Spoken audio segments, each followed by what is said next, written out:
بالله من الشيطان الرجيم. بسم الله الرحمن الرحيم. قل رب إما تريني ما يوعدون رب فلا تجعلني في القوم الظالمين وإنا على أن نريك ما نعدهم لقادرون ادفع بالتي هي أحسن السيئة نحن أعلم بما يصفون وقل رب أعوذ بك من همزات الشياطين وأعوذ بك رب أن يحضرون. صدق الله العظيم. الحمد للہ رب العالمین والصلاة والسلام علی سید الانبیاء والمرسلین اما بعد اعوذ باللہ من الشیطان الرجیم بسم اللہ الرحمن الرحیم. قل رب اما ترینی ما یوعدون رب فلا تجعلنی فی القوم الظالمین. صدق اللہ العظیم. اللہم صلی علی محمد وعلی آل محمد وبارک وسلم. رب اشرح لی صدری ویسر لی امری واحلل عقدۃ من لسانی یفقہوا قولی واجعل لی وزیرا من اہلی آمین یا رب العالمین. ناظرین کرام السلام علیکم ورحمۃ اللہ وبرکاتہ. پروگرام بصیرت القرآن میں خوش آمدید. الحمدللہ آج پروگرام نمبر 597 آپ کی خدمت میں پیش کر رہے ہیں. انشاءاللہ آج ہم مطالعہ کریں گے سورۃ المؤمنون آیات 93 تا 98 کا. انہی آیات کی تلاوت کے ذریعے الحمدللہ قاری سلمان صاحب نے پروگرام کا باقاعدہ آغاز فرما دیا اور ہمیشہ کی طرح آج بھی ہمارے ساتھ ہمارے نوجوان ساتھی اسٹوڈیوز میں موجود ہیں. کراچی کے مختلف تعلیمی اداروں سے اپنی عصری تعلیم حاصل کر رہے ہیں اور ہمارے پروگرام میں شریک ہو رہے ہیں. آئیے ان کو خوش آمدید کہتے ہیں، پروگرام میں شامل بھی کرتے ہیں. السلام علیکم ورحمۃ اللہ وبرکاتہ. وعلیکم السلام ورحمۃ اللہ وبرکاتہ. کیسے بیٹا آپ لوگ؟ سب خیریت ہے؟ جی بالکل. چلیے ماشاءاللہ. ناظرین کرام سب سے پہلے ہم سب کی ترغیب و تشویق اور یاد دہانی کے لیے نبی اکرم صلی اللہ علیہ وآلہ وسلم کا ایک مبارک فرمان پیش خدمت ہے. آئیے قرآن سیکھیں. فرمان نبوی صلی اللہ علیہ وآلہ وسلم: تم میں سے بہترین وہ ہیں جو قرآن سیکھیں اور سکھائیں. یہ صحیح بخاری کی روایت اور یہ حدیث ناظرین کرام امید ہم سب کو یاد ہو چکی ہے، ترجمہ اس کا یاد ہو چکا ہے. اللہ کے نبی علیہ السلام بہترین کسے کہہ رہے ہیں؟ جو قرآن سیکھنے والے ہیں اور سکھانے والے ہوں. باقی اب اپنی تعلیم بھی حاصل کریں، پروفیشنز میں آگے بھی بڑھیں، حلال بھی کمائیں، کوئی حرج کی بات نہیں، لیکن سب سے بہترین کام کیا ہے؟ قرآن سیکھنا اور اس کو سکھانا. اللہ تعالیٰ ہم سب کو اس کے لیے قبول فرمائے. ناظرین کرام اس کے بعد ترجمہ پیش خدمت ہے سورۃ المؤمنون کی آیات 93 تا 98 کا. آئیے سمجھتے ہیں ترجمے کو. ارشاد ہو رہا ہے اس مقام پر: آپ کہیے کہ اے میرے رب اگر تو دکھا دے مجھے وہ عذاب جس کا ان سے وعدہ کیا گیا ہے، اے میرے رب تو نہ شامل کرنا مجھے اس ظالم قوم میں، اور بے شک یقیناً قادر ہیں ہم اس پر کہ دکھا دیں آپ کو وہ جس کا ہم نے وعدہ کیا ہے ان کفار سے. دور کیجئے برائی کو اس چیز سے جو بہت بہتر ہے. ہم خوب جانتے ہیں جو باتیں وہ بیان کرتے ہیں. اور آپ کہیے اے میرے رب میں تیری پناہ میں آتا ہوں شیطانوں کے وسوسوں سے، اور میں تیری پناہ میں آتا ہوں اے میرے رب کہ وہ میرے پاس آئیں. ناظرین کرام یہ ترجمہ سورۃ المؤمنون آیات 93 تا 98 کا. اس کے بعد ربط آیات پیش خدمت ہے، یعنی گزشتہ آیات اور آج کی زیر مطالعہ آیات کا باہمی تعلق. اس حوالے سے پہلی بات، گزشتہ آیات میں مشرکین کے باطل عقائد کا رد تھا، ان کے مشرکانہ عقیدوں کی تردید اللہ تعالیٰ نے فرمائی تھی. اب کیا ہے دیکھتے ہیں. اب اہل ایمان کو نبی کریم صلی اللہ علیہ وسلم کے ذریعے ایمان افروز دعائیں سکھائی جا رہی ہیں. ان کا تو رد ہو گیا جو باطل پرست مشرکانہ عقائد رکھنے والے تھے. اب ایمان والوں کے لیے قیمتی دعاؤں کا تذکرہ ہو رہا ہے.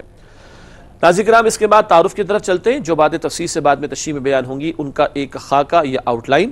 تعارف کے حوالے سے پہلی بات اسکرین پر ملاحظہ فرمائی کا لکھی ہے: اللہ تعالیٰ کفار کو رسول اللہ صلی اللہ علیہ وسلم کی موجودگی میں بھی عذاب دکھانے پر قادر ہے. یعنی پیغمبر علیہ الصلوۃ والسلام زمین پر موجود ہوں اور ان کے سامنے کفار کو ہلاک کیا جائے، عذاب میں مبتلا کیا جائے. اس کی وضاحت آگے بھی کریں گے انشاءاللہ. اگلا نقطہ تعارف کے حوالے سے، برائی کا جواب اچھائی سے دینے کی نصیحت. اخلاقی تعلیم بیان ہو رہی ہے، اور خاص طور پر دعوت دین کا کام کرنے والوں کے لیے تلقین ہے کہ اس راہ میں مشقت تو آئے گی، مشکلات تو آئیں گی، مخالفت تو ہوگی، مگر تم نے برائی کا جواب برائی سے نہیں بلکہ اچھائی سے دینا ہے۔ اس کے بعد تیسرا اور آخری نقطہ تعارف کے حوالے سے شیطان کے شر سے بچنے کے لیے اللہ تعالیٰ کی پناہ میں آنے کی تلقین، بہت اہم دعائیں یہاں پر سکھائی گئی، بعد میں تفصیل بیان کریں گے انشاءاللہ۔ ناظرین کرام، اس کے بعد تجزیے کی طرف چلتے ہیں۔ ہر آیت میں کیا موضوع یا ٹاپک زیر گفتگو آتا ہے اس پر بات ہوتی ہے۔ سورۃ المؤمنون آیات 93 تا 98 کا تجزیہ۔ سب سے پہلے آیت نمبر 93 تا 94، ظالموں پر عذاب کے نزول کے وقت ان سے علیحدہ کر دینے کی دعا۔ مراد یہ کہ ظالموں پر عذاب آ رہا ہو تو ایمان والے التجا کر رہے ہیں اللہ سے، یہ کریں کہ اللہ ہمیں اس سے بچا لیجئے گا، اس کے اثرات سے بچا لیجئے گا۔ اس کے بعد اگلی آیت، آیت نمبر 95، اللہ تعالیٰ رسول اللہ صلی اللہ علیہ وسلم کی زمین پر موجودگی میں کفار کو عذاب دکھانے پر قادر ہے۔ تھوڑی دیر پہلے اس کی وضاحت بھی کی گئی اور آگے بھی کریں گے انشاءاللہ۔ پھر آیت نمبر 96، برائی کا جواب اچھائی سے دینے کی تلقین، اور آخر میں آیت نمبر 97 تا 98، شیاطین کے شر اور مکر سے بچنے کے لیے جامع دعا۔ شر تو برے طرز عمل کو یا بری بات کو کہتے ہیں، مکر کہتے ہیں فریب کو، مکاری کا لفظ تو استعمال کرتے نا، تو مکر کسے کہتے ہیں؟ فریب کو، دھوکے کو۔ شیاطین کے شر اور مکر سے بچنے کے لیے جامع دعا اس مقام پر تلقین کی گئی ہے۔ ناظرین کرام، الحمدللہ زیر مطالعہ آیات کا ترجمہ، ربط آیات، تعارف اور تجزیے کا بیان مکمل ہوا۔ اس کے بعد اب چلتے ہیں ان آیات کی تشریح کی طرف۔ سب سے پہلے سورۃ المؤمنون آیت نمبر 93 کا مطالعہ پیش خدمت ہے۔ ارشاد ہوا اس مقام پر قرآن حکیم میں، قُل رَبِّ إِمَّا تُرِيَنِّي مَا يُوعَدُونَ۔ ترجمہ، ارشاد ہوا آپ کہیے کہ اے میرے رب اگر تو دکھا دے مجھے وہ عذاب جس کا ان سے وعدہ کیا گیا ہے۔ یہ آیت نمبر 93 ہے۔ اگلی آیت میں یہ بات مکمل بھی ہوگی، لیکن اس آیت کی تشریح کی طرف چلتے ہیں۔ اس حوالے سے پہلا نقطہ، نبی کریم صلی اللہ علیہ وسلم کے ذریعے اہل ایمان کو قیمتی دعا کی تلقین۔ یہ انداز کئی مرتبہ قرآن میں ہمیں ملتا ہے کہ خطاب ہوتا ہے نبی کریم صلی اللہ علیہ وسلم سے، خطاب ہوتا ہے نبی کریم صلی اللہ علیہ وسلم سے، اور امت کو اور اہل ایمان کو رہنمائی دی جا رہی ہوتی ہے۔ تو یہاں دعا کرنے کی تلقین تو رسول اللہ کو معلوم ہو رہی ہے صلی اللہ علیہ وسلم، حالانکہ دراصل آپ کے ذریعے امت کو یہ دعا سکھائی جا رہی ہے۔ آگے مزید لکھا ہے، یہ دعا ایسی صورتحال کے لیے ہے جب کسی سرکش قوم کو ان کی نافرمانیوں کی سزا ملنے کا اندیشہ ہو، اور سابقہ اقوام کے واقعات قرآن حکیم میں بار بار آتے ہیں۔ پھر اللہ فرماتے ہیں کہ قوم کو عذاب سے ڈرائیے، پیغمبر کو کہا جاتا تھا اپنی قوم کو عذاب سے ڈرائیے۔ تو ایسا موقع جب آنے لگے کہ سرکش قسم کے لوگوں پر عذاب آیا چاہتا ہو تو ایسے موقع پر اس طرح کی دعا کرنے کی تلقین ہو رہی ہے۔ آگے مزید لکھا ہے اس آیت کی تشریح میں، دنیا میں سرکشوں پر آنے والے عذاب کی وجہ سے کبھی کبھی نیک لوگ بھی تکلیف میں آ جاتے ہیں، یعنی کہ کافروں کے لیے، مجرمین کے لیے تو وہ عذاب ہوتا ہے، ہاں، لیکن کبھی اس اثرات میں ایمان والے بھی چلے جاتے دنیا سے، ممکن ہے۔ تو اس بارے میں احادیث میں وضاحت موجود ہے کہ ایسے مواقع پر جو ایمان والے ہیں وہ تو کیونکہ ایمان کی حفظ کسی پر آ بھی گئی، تو بہت ساری احادیث سے پتہ چلتا ہے کہ ایسی کیفیت ایسے انتقال کر جانے والوں کے لیے گناہوں کی معافی کا ذریعہ بن جائے گی۔ اور کبھی یہی شدید حالات ہوتے ہیں جو کسی کے لیے، سرکشوں کے لیے، نافرمانوں کے لیے عذاب کا باعث بن جایا کرتے ہیں۔ البتہ ناظرین کرام، نقطہ یہ ہے کہ جب سرکشوں پر عذاب کے آنے کا اندیشہ ہو تو ایمان والوں کو دعا سکھائی جا رہی کہ دور بات ہے، نبی اکرم صلی اللہ علیہ وسلم کے حیات طیبہ میں جب آپ مکی دور میں تھے، مکہ مکرمہ میں تھے، تو مشرکین مکہ پر قحط اللہ تعالیٰ نے کئی برس تک مسلط کیا، اور یہ ایک سزا کے طور پر بھی تھا، اور تاکہ ان کے دل نرم ہو اور وہ رسول اللہ علیہ السلام کی دعوت توحید کو قبول کر لیں۔ مدنی دور میں آپ کو پتہ ہے کہ پہلا باقاعدہ معرکہ کون سا ہوا؟ غزوہ بدر کا، اور 70 مشرک قتل ہوئے تھے، 70 کے قریب ان کے افراد گرفتار بھی کیے گئے تھے۔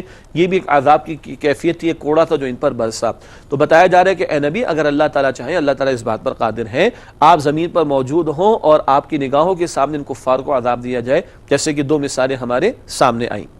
اس کے بعد ناظرین کرام اگلی آیت، آیت نمبر 96 سورۃ المؤمنون، ارشاد ہو رہا ہے، ادفع باللتی ہی احسن السیئہ نحن اعلم بما یصفون۔ ترجمہ، دور کیجئے برائی کو اس چیز سے جو بہت بہتر ہے، ہم خوب جانتے ہیں جو باتیں وہ بیان کرتے ہیں۔ یہ آیت نمبر 96 کا ہوا ترجمہ۔ تشریح کی طرف چلتے ہیں۔ اس حوالے سے پہلا نقطہ، رسول اللہ صلی اللہ علیہ وسلم کے ذریعے اہل ایمان کو احسن طریقے سے حق پہنچانے کی تلقین۔ احسن سے مراد ہوتا ہے بہترین، ٹھیک ہے، انگلش میں کہتے ہیں نا سپرلیٹو ڈگری، بہترین، تو بہترین طریقے سے دعوت دین پیش کرنے کی تلقین کی جا رہی ہے اہل ایمان کو نبی کریم صلی اللہ علیہ وسلم کے ذریعے سے۔ اور اس میں ایک اہم دعوت کا نقطہ کیا ہے، دعوت دین کے طریقہ کار کے حوالے سے نقطہ کیا ہے، وہ آگے لکھا ہے، برائی کرنے والے سے بھلائی کی جائے تاکہ عداوت محبت میں بدل جائے اور خوشگوار نتیجہ حاصل ہو۔ بتایا جا رہا ہے کہ برائی کا جواب کیسے دیا جائے، بھلائی سے دیا جائے۔ اس سے کیا ہوگا کہ وہ جو عداوت پر اتر آیا ہے اس کی عداوت محبت میں بدل جائے گی۔ یہ بات قرآن میں ایک اور مقام پر آتی ہے، سورہ حامیم السجدہ میں آیت نمبر 34 میں ذکر آتا ہے، ادفع باللتی ہی احسن، برائی کا جواب بھلائی سے دو، فاذا الذی بینک وبینہ عداوۃ کأنہ ولی حمیم، پھر تمہاری جس کے درمیان عداوت تھی، دشمنی تھی، وہ تمہارا گرم جوش دوست بن جائے گا۔ تو کیا طریقہ بتایا جا رہا ہے مشکل بات، لیکن بتایا جا رہا ہے کہ برائی کا جواب بھلائی سے دو گے تو دشمن کی دشمنی محبت میں بدل جائے گی، مگر یہ کرنے والا کام ہے، کر کے ہی پتہ چلے گا اور اس کے نتائج بھی سامنے آئیں گے۔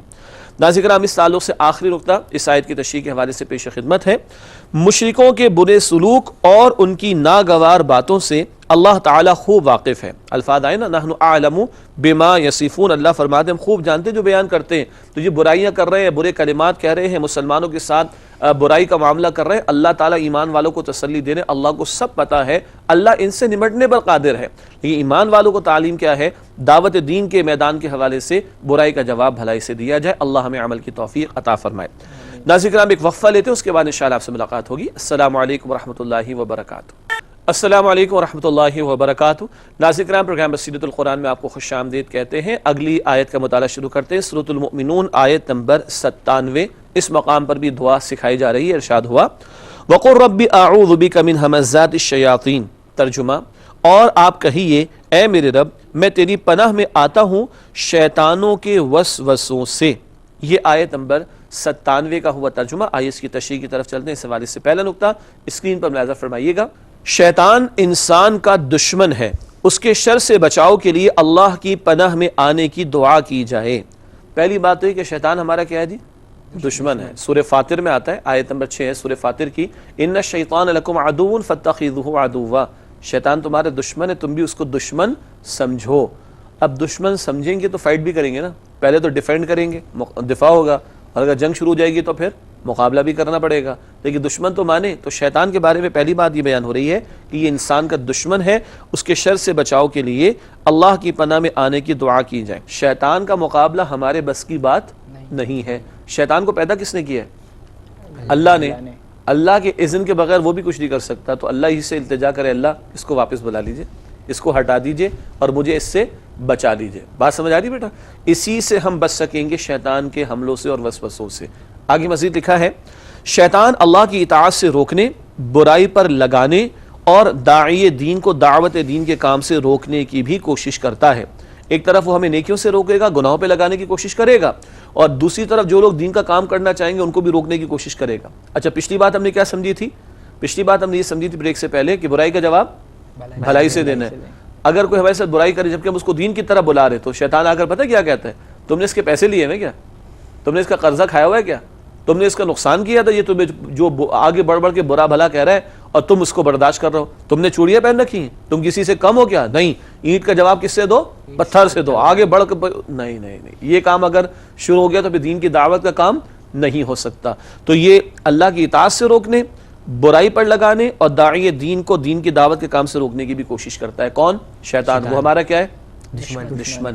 جی ناظرین کرام، شیطان تو ہمارا دشمن ہے، قرآن بتاتا ہے۔ اور ہمارے کیا ہوتا ہے، اپنے پیارے سے خوبصورت سے کیوٹ سے بچے کو ہم لوگ کیا کہتے ہیں؟ بڑا ہی شیطان ہے۔ استغفر اللہ، کیا کہتے ہیں؟ شیطان بھی نہیں کہتے بلکہ کیا کہتے ہیں؟ بڑا ہی شیطان ہے۔ انا للہ و انا الیہ راجعون۔ اتنے پیارے سے بچے کو جب بڑا ہی شیطان کروں گے تو وہ مردود، وہ لعین شیطان جو دشمن ہے ہمارا، وہ یاد بھی رہے گا کبھی ہمیں؟ استغفر اللہ۔ تو پیارے سے بچوں کو سمجھا لے، جو کچھ بھی کر لے، لیکن شیطان تو نہ کہے، شیطان دشمن ہے ہمارا۔ اگلا اور آخری نقطہ اس آیت کی تشریح میں ملاحظہ فرمائیے گا، ان تمام حوالوں سے اور تمام شرور سے بچنے کے لیے اللہ تعالیٰ کی پناہ میں آنے کی التجا ہی اہم ترین سہارا ہے، کیونکہ اللہ کی توفیق کے بغیر ہم نیکی پر کاربند نہیں رہ سکتے، اور اللہ کے بچائے بغیر ہم شیطان کے حملوں سے بچ نہیں سکتے، اور ہمارے بس میں نہیں کہ ہم خود شیطان کا مقابلہ کر سکیں۔ چنانچہ وہ اللہ جس نے شیطان کو بھی پیدا کیا ہے، اسی اللہ سے التجا کرے کہ اللہ شیاطین کے حملوں سے ہماری حفاظت فرما دیجئے۔ ناظرین کرام، اس کے بعد آج کے مطالعے کے اعتبار سے اگلی اور آخری آیت ہے سورۃ المؤمنون کی آیت نمبر 98. ارشاد ہو رہا ہے وَأَعُوذُ بِكَ رَبِّ أَن يَحْضُرُونَ. ترجمہ، اور میں تیری پناہ میں آتا ہوں اے میرے رب کہ وہ میرے پاس آئیں. یہ آیت نمبر 98 کا ترجمہ، یعنی شیطان کے حملوں سے بھی بچت ہو جائے اور شیطان یا شیاطین اس کی پارٹی وہ ہمارے قریب بھی آئیں، اللہ اس سے بھی بچا لیجئے. اب اس تعلق سے چند باتیں تشریح کے اندر ہیں. پہلی بات، فرمان نبوی صلی اللہ علیہ وسلم ہے ہر ایک کے ساتھ ایک شیطان لگا ہوا ہے. یہ صحیح مسلم کی روایت ہے. اور آپ صلی اللہ علیہ وسلم سے دریافت کیا کہ اے پیغمبر علیہ السلام آپ کا معاملہ، آپ نے فرمایا میں نے تو اس کو مسلمان کر لیا ہے. اللہ اکبر. صحیح ہے، یہ تو آپ کی عاجزی کا بیان کہ میرے ساتھ بھی لگا ہوا ہے لیکن میں نے اس کو شیطان کو مسلمان کر لیا ہے. اصل میں تو ہمیں بتایا جا رہا ہے کہ ہر آدمی کے ساتھ، ہر شخص کے ساتھ ایک شیطان لگا ہوا ہے اور وہ ہمارے وجود میں دوڑتا ہے جیسے کہ خون ہمارے وجود میں دوڑتا ہے. یہ الفاظ بھی حدیث شریف میں. ایک اور اہم بات کیا ہے، شیطان آگے پیچھے، دائیں اور بائیں ہر طرف سے حملہ آور ہوتا ہے. سورۃ الاعراف آیت نمبر 17. دائیں سے، بائیں سے، آگے سے، پیچھے سے، ہر طرف سے وسوسے ڈالنے کی اور حملہ آور ہونے کی، شر پر لگانے کی، خیر سے دور کرنے کی کوشش وہ کرتا ہے. تو اب کیا کریں؟ اللہ ہی کی پناہ میں آنے کی التجا کریں. چنانچہ آگے آخری نقطہ تشریح میں، چنانچہ شیطان کے حملوں سے بچاؤ کے ساتھ اس کے قریب آنے سے بچنے کے لیے بھی اللہ تعالی سے دعا کی جائے کہ یہ شیاطین ہمارے قریب بھی نہ آئے. اس کے لیے بھی دعا کرنا ہمیں سکھایا جا رہا ہے. ناظرین کرام، بہت حملے ہیں شیطان کے، بڑے وسوسے ہیں شیطان کے. اللہ میری اور آپ کی، ہم سب کی حفاظت فرمائے اور ان دعاؤں کا سہارا لے کر اللہ سے التجا کرنے اور اللہ کی پناہ میں آنے کی توفیق عطا فرمائے. ناظرین کرام، الحمدللہ زیر مطالعہ آیات کا بیان تو ہوا کسی درجے میں مکمل. اب وقت ہے سوالات کا. چلتے ہیں ہمارے ساتھیوں کی جانب اور ان سے دریافت کرتے ہیں کہ آج وہ ہم سے کیا معلوم کرنا چاہتے ہیں. جی بیٹا، آپ کا سوال کیا ہے؟ میرا سوال یہ ہے کہ شیطان کے تعارف کے حوالے سے کچھ باتیں بیان کر دیجئے. ہاں، شیطان کا تعارف صحیح بات ہے، ویسے آنا چاہیے نا. کبھی بنائیے گا شیطان کی سی وی. کیا سی وی سمجھتے ہیں نا؟ ہاں، میں مذاق نہیں کر رہا ہوں. پتہ تو چلے کہ یہ ہے کون، تبھی تو اس کے بارے میں جو رویہ ہونا چاہیے وہ ہم اختیار کریں گے. تو چند باتیں تو بیٹا ہمارے سامنے آ گئی. پہلی بات، یہ انسان کا کیا ہے؟ دشمن.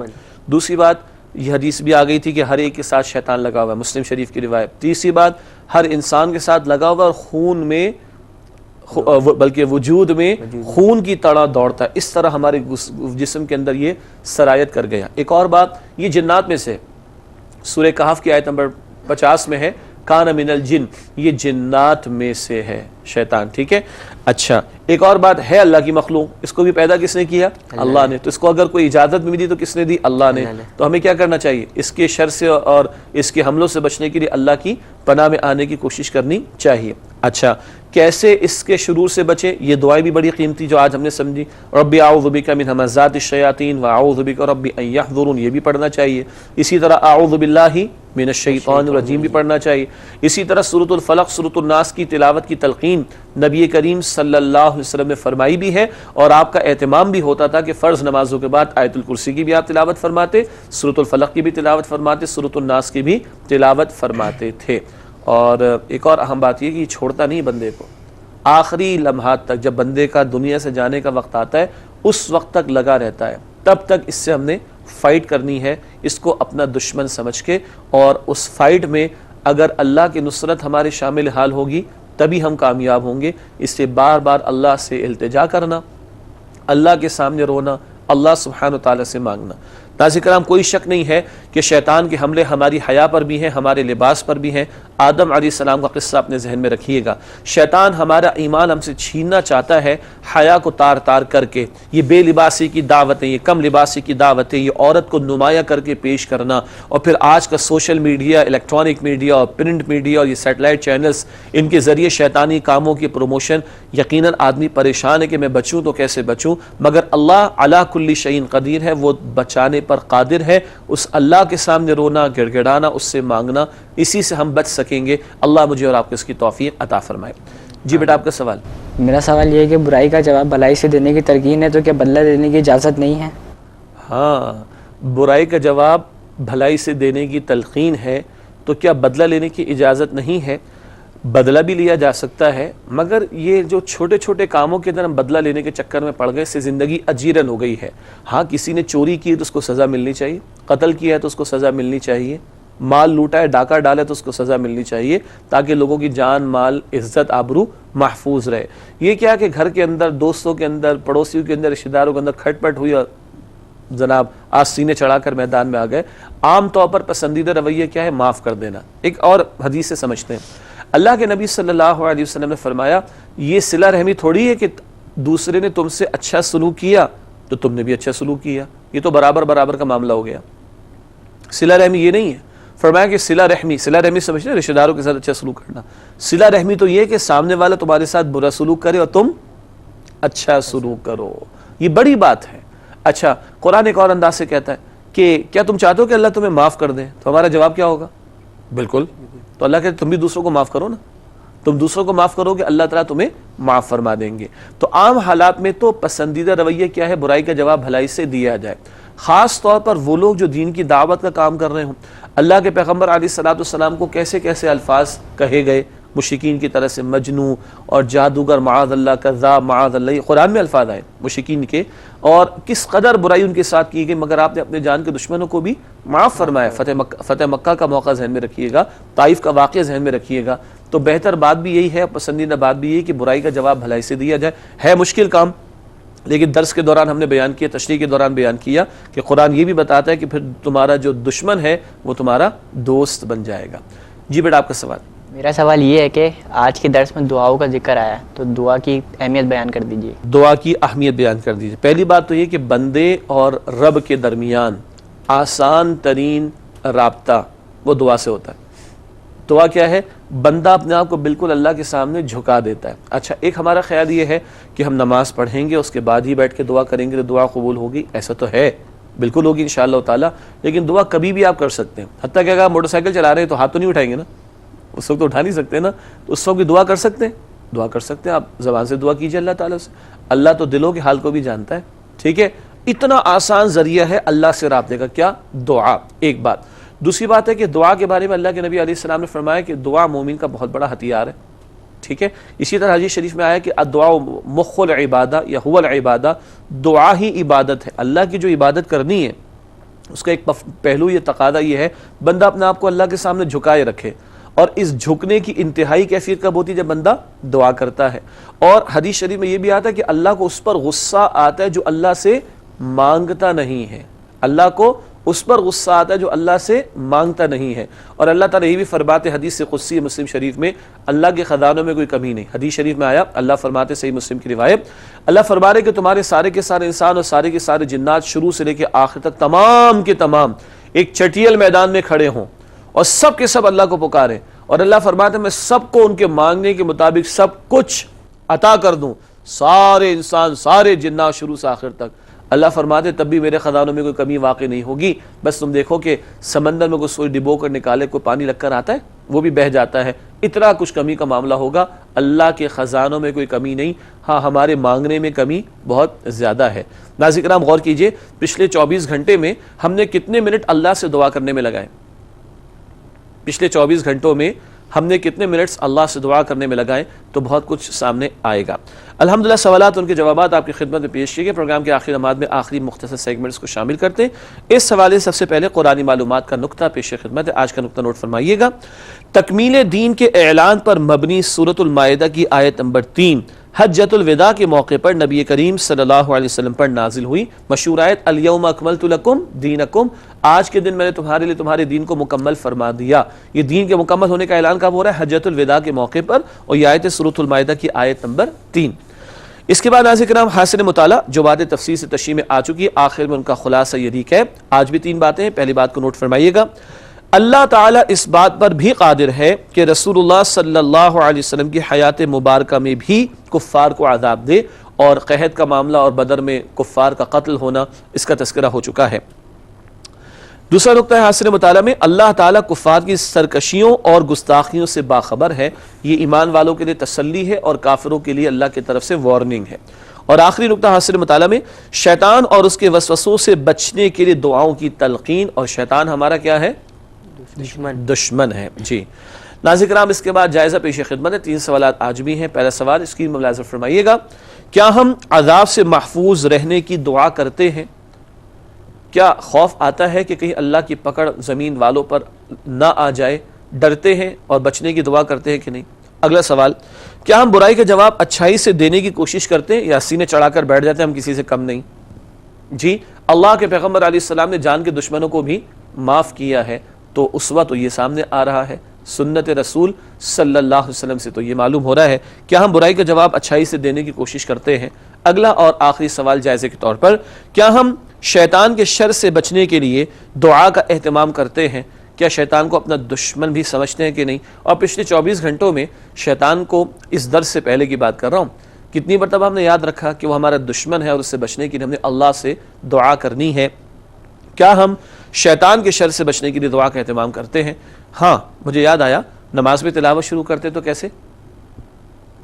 نماز میں تلاوت شروع کرتے تو وہاں تو ہم بسم اللہ پڑھ سکتے ہیں سورۃ الفاتحہ سے پہلے، لیکن جب نماز کے علاوہ جب ہم تلاوت کرتے ہیں تو ہم کس طرح تلاوت شروع کرتے ہیں؟ اعوذ باللہ من الشیطان الرجیم۔ تو جب باقاعدہ قرآن کی تلاوت بھی ہوتی رہے گی تو یہ اعوذ باللہ کا بھی اہتمام ہوتا رہے گا انشاءاللہ تعالی۔ ناظرین کرام، آخر میں دو باتیں شامل ہیں، پروگرام کرتے ہیں۔ گزشتہ سوال کا جواب پیش خدمت ہے۔ سوال ہم نے آپ کی خدمت میں رکھا تھا، کس صورت میں ذکر ہے کہ آخرت کی زندگی بہتر ہے اور ہمیشہ رہنے والی بھی؟ تین آپشنز دیے گئے تھے، سورۃ الطارق، سورۃ الاعلیٰ یا سورۃ الغاشیہ۔ آخرت کی زندگی بہتر بھی ہے اور ہمیشہ رہنے والی بھی، تو ہم کہاں کی تیاری زیادہ کر رہے ہیں؟ یہ چیک کرنا پڑے گا۔ جی، ایک بزرگ نے کہا کہ جتنا دنیا میں رہنا اتنی دنیا کی فکر کرو، اور جتنا آخرت میں رہنا اتنی آخرت کی فکر کرو۔ درست جواب ہے سورۃ الاعلیٰ آیت نمبر 17، والآخرۃ خیر وابقیٰ، آخرت کی زندگی بہتر بھی اور ہمیشہ رہنے والی بھی، اللہ وہاں کا یقین اور آج اس کی تیاری کی توفیق عطا فرمائے۔ ناظرین کرام، آج کا سوال نوٹ کیجئے گا۔ آج کا سوال ہے، کس صورت میں ذکر ہے کہ کامیاب وہ ہوا جس نے نفس کا تزکیہ کر لیا؟ کس صورت میں ذکر ہے کہ کامیاب وہ ہوا جس نے نفس کا تزکیہ کر لیا؟ تین آپشنز آج بھی ہیں، سورۃ البلد یا سورۃ الشمس یا سورۃ اللیل۔ سورۃ البلد یا سورۃ الشمس یا سورۃ اللیل۔ درست جواب اگلے پروگرام میں آپ سے شیئر کریں گے، اور ناظرین کرام اسی کے ساتھ آپ سے اجازت چاہیں گے۔ آپ تمام ساتھیوں کا بہت شکریہ، اللہ آپ کو جزائے خیر عطا فرمائے۔ ناظرین کرام، ہم سب کو، ہماری پوری ٹیم کو، ہمارے قاری صاحب، ہمارے ساتھ تعاون کرنے والے تمام ساتھیوں کو اپنی دعا میں یاد رکھیے، اور تمام مسلمانوں کو بھی کہ اللہ ہمیں کل ہمیشہ کی زندگی کا یقین عطا فرمائے، اور آج اس دنیا کو عارضی سمجھتے ہوئے جو مہلت باقی ہے اس سے فائدہ اٹھانے کی اور کل کی تیاری کرنے کی توفیق عطا فرمائے۔ آمین یا رب العالمین، وآخر دعوانا ان الحمد للہ رب العالمین، والسلام علیکم ورحمۃ اللہ وبرکاتہ۔